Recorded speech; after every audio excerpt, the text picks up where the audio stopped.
Yo, what's going on, guys? Crispy Flakes here. So a lot of you guys were asking me to do a video to recap essentially the first 24 hours of NBA free agency. Now, I did do a live stream over on my second channel, Extra Crispy, but as with me, as soon as I ended it, like a billion other things happened. So we are going to talk about everything and going to give you guys my quick thoughts on every single move thus far. You might also be wondering, Crispy, did you purposely lower down your camera just a smidgen so we can see your Spider-Man shirt better? The answer to that is yes, man. I saw it and I was like, you know what? I love me some Spider-Man, so had to show off the shirt, of course. But yeah, so we have this website right here as all the signings. I think the most recent one that's not going to show up on here is Rudy Gay went to the Utah Jazz. So let's continue. Here we go, man.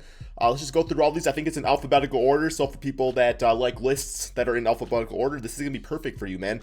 So we have Jarrett Allen agrees to a 5-year, $100 million contract with the Cleveland Cavaliers. This is an absolute beautiful signing. To me, it's very comparable to Clint Capella's contract he got a few seasons ago for the Houston Rockets, because like the type of centers that Jarrett Allen or Clint Capella are still very valuable, but at the same time, not essential to a championship team. That's why I'm hoping the guys like Andre Drummond get on board with that, saying like, hey, you're just not getting that Supermax contract you want, or whatever the hell it is, right, man?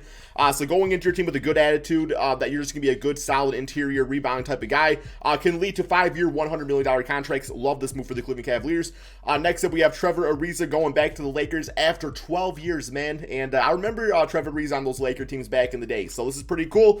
I don't think the way that the Miami Heat utilized him last season was optimal. Now, he is up there in age, so he's not going to be great as is. But, for a cheap deal to the Lakers, it makes sense. Next one, we have this big one right here, guys. Lonzo Ball agrees to an $85 million contract with Chicago Bulls. So, obviously, this is part of a sign trade that sent Garrett Temple and Tomas Satoransky, and I believe a second-round pick over to the Pelicans. But, yes, Lonzo Ball on the Bulls. Watch out, NBA. Like, this team, I think, is going to be something special next season. I really do think that, man. Lonzo Ball, Zach LaVine, like, that backcourt could be something big time. Obviously, you got Pat Will up there. I believe that is young still on the team. Vucevic, whoever they obviously traded for last season. This is the type of move the Bulls needed to make. Just especially after going all in on Vucevic, because Vucevic is not like the youngest dude out there, doesn't have the greatest health history. So, you don't want to wait like 2 or 3 seasons for free agency, and then Vucevic is like 35 all of a sudden. I don't really know how old he is. But regardless, Lonzo Ball, defensive guy, playmaker. I think he's got more 10 assist games than all of the Bulls guys did, like, collectively since like Lonzo's been in the NBA. So that's amazing for him. So yeah, love this signing right here. Next up, we got Will Barton agrees to a 2-year, $32 million contract with Denver Nuggets. I'm going to say that everybody except Nugget fans probably think this might have been a little bit of an overpay. Like, Will Barton he's a decent player. I think he's got a lot of injury history, though. And, having, like, Michael Porter Jr. on the team and stuff like that, man. $16 million a season. It's only for 2 seasons. It's not that big a deal. I just thought maybe a little bit of an overpay, all things considered. We got Batum back to the Clippers. Yup, that team gave him a good time chance, and he was nice to that 4th spot, so that's all I really got to say about that. We got Kent Bazemore agrees to a 1-year deal with the Lakers, so I guess it was between them and the Golden State Warriors. The Warriors actually offered up more money to Kent Bazemore, but Kent's like, yo, I think I have a better chance winning with the Lakers. So here we are, man, whether you agree with that statement or not. We got Sterling Brown on a 2-year deal to the Dallas Mavericks. Not much to say about that, to be honest. We got Reggie Bullock to a 3-year, $30.5 million contract with the Dallas Mavericks. I actually love this signing right here. Reggie Bullock is a great 3-point shooter. We've seen what great 3-point shooters can be like around Luka, by the way. Like, looking at Seth Curry a few seasons ago, man. Really good player. So, I love Reggie Bullock. He used to play for the Pistons. We used to call him Reggie Bullock, man, because he'd be sniping from the 3-point arc. And, yeah, I'm really happy for him that he got himself a good little contract like that, man. That's a really good contract for Reggie. We got Alec Burks agrees to a 3-year, $30 million contract with the New York Knicks. So, yes, he was a really good spark scorer for them at times, that being the Knicks. I thought it was a great deal and just a great rotational piece that seems like has figured out his role on the Knicks, which is always a great thing chemistry-wise. Next up, we have Jimmy Butler is expected to agree to a 4-year maximum extension with worth $184 million with the Miami Heat, guys. So I'm going to say the Heat are definitely going all in on next season. They are going all in on next season and the season after, saying like, okay, we know our guys are getting old, because the latter part of these contracts, as with Jimmy Butler getting paid $56 million is the age of, I believe, it was either 36 or 38. I think it was 38. Getting $56 million is absolutely insane. But I mean, they wanted to keep him happy. I still think Jimmy Butler is a great player. My take on this is not that he's like a bad player that doesn't deserve money or anything like that. I just don't think Jimmy Butler's game is going to age very well to the point where he can get the most money on the team and you could be a championship team. So maybe they do some crazy things this next season, but I really probably would have waited on it, man. There was no rush because he still has like 2 seasons left on his original deal. So I didn't really see the rush with it, but that's just my thoughts, man. We got a Caruso agrees to a 4-year, $37 million contract with the Chicago Bulls. Alex Caruso, you know, man, absolutely lovely story going on the Los Angeles Lakers and really just finding, you know, being that guy that just found a way to work hard and, you know, just contribute to an NBA team. 4 years, $37 million. That is quite a bit of money, I will say. I know a lot of Laker fans were saying that they're kind of happy the Lakers did not really match this contract. There's somebody else on the Bulls that I think just left the team recently where I was like, that guy might have just been okay kind of sticking on the team there. But, you know, Caruso's nice and everything. Like I said, maybe a bit expensive, but nonetheless is going to help the Bulls be a better team. And he's going to just put in that good work ethic. And he's got chemistry with Lonzo Ball, so that's also nice too. Next up, we have Zach Collins agrees to a 3-year, $22 million deal with the San Antonio Spurs. So Collins, before his major injuries, was actually coming around as a respectable NBA player. Hopefully he can avoid the injuries, but this is more depth for the Spurs. A really good defensive guy that can knock down the 3-ball a little bit too, like I said, when healthy. Next up, we got Mike Conley agrees to a 3-year, $72 million contract with the Jazz. Well-deserved. First season with the Jazz was a little rough. This previous season, though, man, like he really turned a corner and looked like the guy on the Memphis Grizzlies again. Made the All-Star game, which was, you know, beautiful to see. And yeah, happy for him, man. That's a good point guard next to Donovan Mitchell. It's going to be the additional things they do outside of Mitchell, Conley, and Rudy Gobert that's going to get this team to the next level, right, and win a championship. And by next level, that is the next champ, or by next level, yeah, championship would be that because they're already a top regular season team, but you got to get it done in the playoffs. So important. We got Torrey Craig agrees to a 2-year, $10 million contract with the Indiana Pacers. Not much to say about him. You know, good, serviceable role player. Dwayne Dedmon agrees to a 1-year deal with the Heat. Love this because I assume it's probably a pretty cheap deal. And Dwayne Dedmon really helped turn the Heat around at one point, that being via, you know, really issues with the rebounding and stuff like that. Like Dwayne Dedmon's just a good, serviceable rebounding big guy that can knock down a 3-point shot. Nothing wrong there. We got Dieng to the Hawks, so I think Dieng's going to probably be the backup center until Okongwu's healthy again. I think he just had surgery. So yeah, Dieng should be a backup until that happens. Wayne Ellington to the Lakers, absolutely love this deal. I expect Wayne Ellington back on the Pistons next season because that's usually it's usually an on thing, off thing with Wayne Ellington in Detroit. But no, like 6 attempts per game. He was shooting like 45% from 3 or something crazy like that. Like he's a really good 3-point shooter, and that's what the Lakers need. And I wish the Pistons could have flipped him for like a 2nd-round pick or something, but hey, that's just kind of how it rolls sometimes. We got Evan Fournier agrees to a 4-year deal with the Knicks at about $78 million, man. So the Celtics are not getting Fournier back after trading away those 2nd-round picks to get him. It was a low-risk move in the first place. 2nd-round picks can be big sometimes, but for the most part, they're kind of like whatever type of things. But as far as the Knicks go, I actually really like this because Evan Fournier is a offensive, you know, juggernaut at the shooting guard spot, man. Like if you look at his numbers, when he starts, he's always around 17, 18 points per game. And I just feel like that was kind of the struggle in the playoffs, was that Julius Randle was kind of asked to be the offensive guy. And when he was struggling, outside of like an RJ Barrett, D Rose off the bench, there wasn't much going on. For like guys you could rely on. Like Fournier is just a guy you can rely on to score you some points. Very underrated signing. $78 million. That's about what he was getting before on the Magic, I think. It was like $17 million a season or something like that. So not bad, all things considered. Here we got Shai Gilgeous-Alexander on a 5-year, $172 million max contract extension. Let's all be honest. We all knew he was not going to get traded. There was trade rumors going on there, but they were fun to talk about. But yeah, Shai is the guy for the OKC Thunder. I just really hope, you know, he doesn't end up like wasting his career there in the sense that the team just doesn't know when to stop rebuilding. Like they just keep on trading away assets and stuff to get more assets. And it's like eventually you kind of have to go all into things and start building a team. Now, it's very early on in the rebuild, let's be honest. Like it's not like they've been doing it for like 5-6 years now, but I'm just saying I hope that they turn the corner sooner rather than later because they already got so many picks. We got Devontae Graham to the Pelicans on a 4-year, $47 million contract. Probably will be the starting point guard, and I think a decent mentor to Kira Lewis Jr., so that will be kind of nice to see. Yeah, he was kind of falling out of the rotation of the Hornets to the extent of, 2 seasons ago, he was the guy. Now he was just the guy, and you ain't that guy. I'm just joking. But being on the Pelicans, yeah, it's going to be a good, decent shooter to have alongside Ingram and Zion, of course, so I like it. JaMychal Green back to the Denver Nuggets, 2-year, $17 million deal. That's a guy. Jeff Green agrees. Oh, I actually didn't know this. Jeff Green got a $10 million contract on the Denver Nuggets. Okay, I did not see him going to the Nuggets. That's interesting. Good contract for him, though, and a great player to have on the team. So we got two really good, serviceable veteran power forwards. Blake Griffin agrees to a one-year deal with the Brooklyn Nets. I kind of saw this one coming. You have to think about it in terms of this. The Pistons still owe Blake Griffin $30 million, so by doing this, he's probably getting the minimum with the Nets to kind of help them out, and not only help them out, but also bolsters his chance of winning a ring because he's taking minimum money, but still getting paid max contract money from the Pistons. So after this season, he'll probably gauge things out, and you'll probably see him get like a 3-year, $30 million contract or something like that because his value is not max anymore, obviously. Tim Hardaway back on the Mavericks on the 4-year, $74 million deal. Love to see that. He had his best season last year, and just a good all-around player to have next to Luka Doncic. We got Mo Harkless to the Kings on $9 million. He is a basketball player. Solomon Hill to the Hawks. He is also a basketball player. We have Richaun Holmes back to the Kings on a $55 million deal.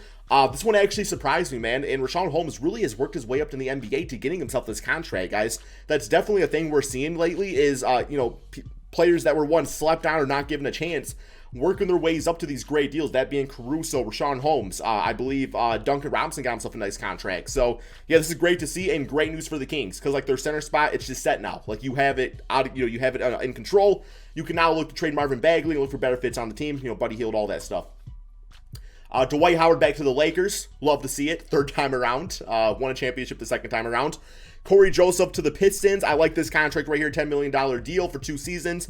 Just gives us, some veteran leadership at the point guard spot off the bench. Don't really know how much he's going to play. I really hope this doesn't mean like the end of like Saban Lee on Detroit, but it might, unfortunately. And also, I also like Frank Jackson a lot too, but for this deal, you definitely can't beat it. Corey Joseph had some nice moments for Detroit last season. Not a ton of games he played, but when he did, he was nice. Furkan Korkmaz back on the 76ers. Pretty good deal, about $5 million a season, so he has his moments and everything. Alex Len to the Kings, so kind of bolstering up their center spot a little bit. Then we got Kyle Lowry on the 3-year, $90 million contract, and I actually called this contract. I said 3 years, $90 million. People were like, oh, we'll probably get like 2025. But what you got to know about Kyle Lowry is that there was a lot of teams going after him, so you probably did have to overpay a little bit to get him on the squad. With Lowry, you get the offense, you get the playmaking, you get the hustle guy out there, you get somebody that doesn't mind drawing charges, and you get a guy that's won a championship. So playing with Jimmy Butler, Bam Adebayo, Tyler Hero out there, it's going to be fun to watch, man. And the Heat are going to be definitely a better team next season because of it. We got Trey Lyles to Detroit. I don't know much about him, so I don't know if he plays. Maybe just helps in practice. Boban back to the Mavericks. Cool to see. TJ McConnell got himself a nice little contract, $35 million for the Pacers. One of the most underrated point guards in the entire NBA, if you ask me, so happy for him on that. Dougie McBuckets to the Spurs on the 3-year, $42 million contract. Don't know if I totally understood this one, but at the same time, I think the Spurs were one of the worst three-point shooting teams in the NBA. A lot of that is that your best player is DeMar DeRozan. But, yeah, Dougie definitely helps with the three-point percentage at least.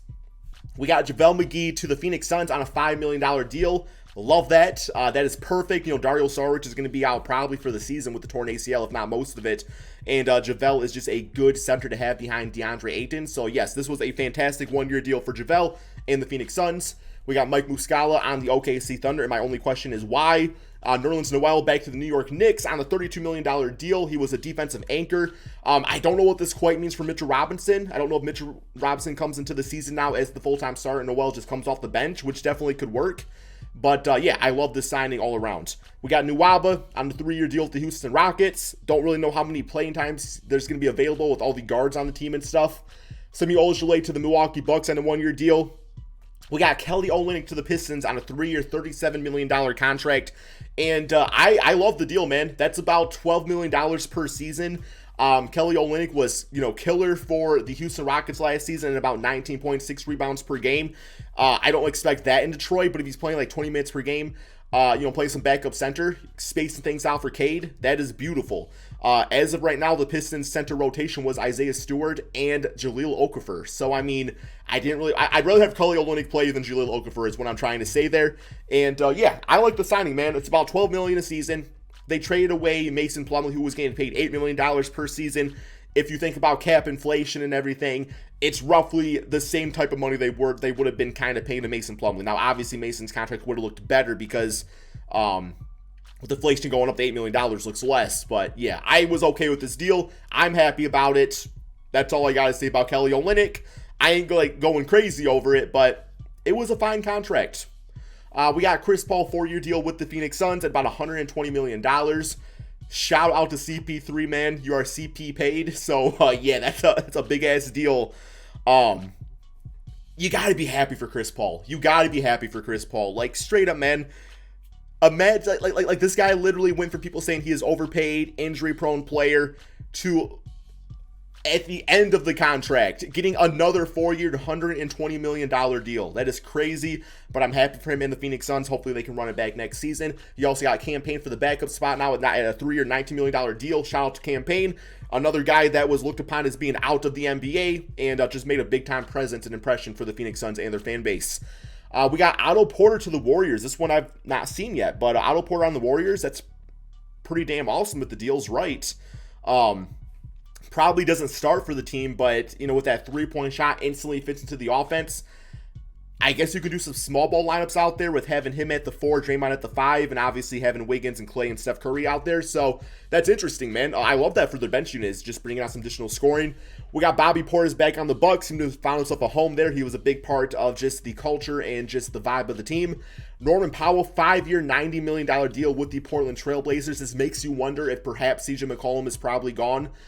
Just because, like, Norman can play small forward, probably more of a 2 in this NBA, though, I would say. But obviously, you can just keep all 3 of those guys, and that's fine, too, with that being Damian Lillard, CJ, and Norman Powell. But I think CJ's probably out the door. I just don't know who for who yet. We got Austin Rivers to the Denver Nuggets, so good backup guard right there. Then we got Duncan Robinson, man, getting the highest paid contract for a player that's gone undrafted. And I swear, man, when I was watching him at Michigan, I watched him play, and I said, this kid right here is going to be a great NBA player. As Flight would say, I just didn't have the cameras on, but I straight up said Duncan Robinson, you know, the three-point shot's elite. And in college, he had the length to, I mean, he wasn't a great defender, but he had the length to him, which is kind of how it is now. Duncan's not like a great defender, but he's got the length to be at least respectable, someone on the court defensively. I'm so happy for him, man. That is great for him in the Miami Heat. We got D Rose back to the Knicks on a 3-year, $43 million deal. Derrick Rose a few seasons ago, no teams gave him a chance except my Detroit Pistons giving him that 2-year, $15 million deal. And yeah, I mean, played great for the Pistons. Went to the Knicks, helped them, you know, in that second half of the season when he was traded for, and got himself a very nice deal, man. So great news for him and the New York Knicks. We got Max Strudel to the Miami Heat. Don't know much about him. Daniel Tice to the Houston Rockets, should be a great player alongside Christian Wood. Yeah, I really actually like that fitting quite a bit. Gary Trent to the Toronto Raptors, 3-year, $54 million. So you think about this, by trading away, well, I guess he got a 3-year deal. Norman Powell got a $90 million deal, but still, like in the short run, I think it kind of saves money, so, or maybe not, long run, who cares. We got PJ Tucker, agrees to a 2-year, $15 million deal with the Miami Heat. I was kind of surprised by that, but hopefully he can play that Jay Crowder role for this team at the 4th spot.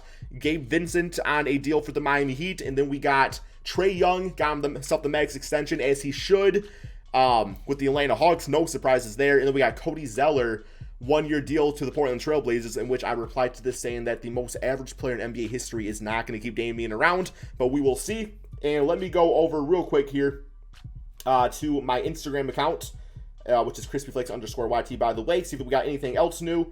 Looks like Carmelo Anthony is thinking about the Knicks or the Lakers still. We got Rudy Gay signed with we all know who. And that's about it, man. Nothing else really going on. So that is you guys all caught up on free agency. Hopefully you guys all enjoyed this video. Be sure to drop that like, subscribe if you're new to the channel, and peace out, my friends.